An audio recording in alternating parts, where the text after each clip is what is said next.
Os povos indígenas são conhecidos pelos rituais, acessórios e pinturas corporais coloridas, pelo dom em aproveitar cada elemento que a natureza dá. A riqueza cultural e a contribuição dos índios para toda a humanidade são enormes, mas isso não recebe o valor que deveria. Desde o primeiro contato com o não-índio, vem vivendo uma relação de forças, né? E no caso ali dessa relação, eles são os oprimidos.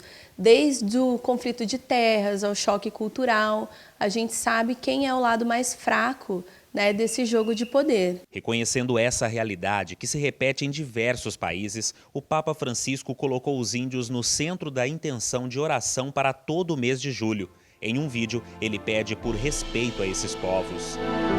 Quiero hacerme eco y portavoz de los anhelos más profundos de los pueblos indígenas. Y quiero que unas tu voz a la mía. Para que de todo corazón pidamos que sean respetados los pueblos indígenas, amenazados en su identidad y hasta en su misma existencia.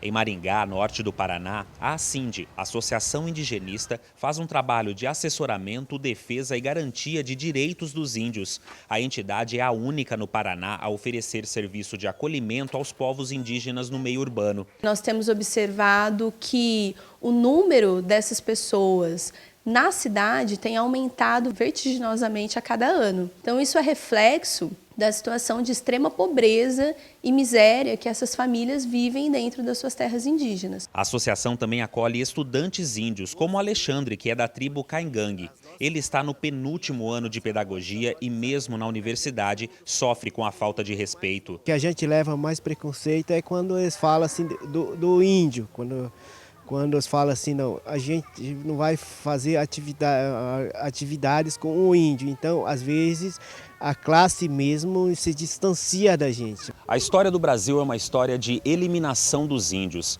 Essa é a dura realidade escrita em um texto divulgado pelo Vaticano. Muitas vezes os índios são vistos como pessoas sem cultura, sem classe ou perspectiva. E com isso têm os direitos que são garantidos por lei negados. Segundo o IBGE, são 900 mil índios em todo o Brasil. E para que a realidade desses povos mude, o primeiro passo é a demarcação das terras indígenas. As práticas de agricultura, por exemplo, ficam mais difíceis.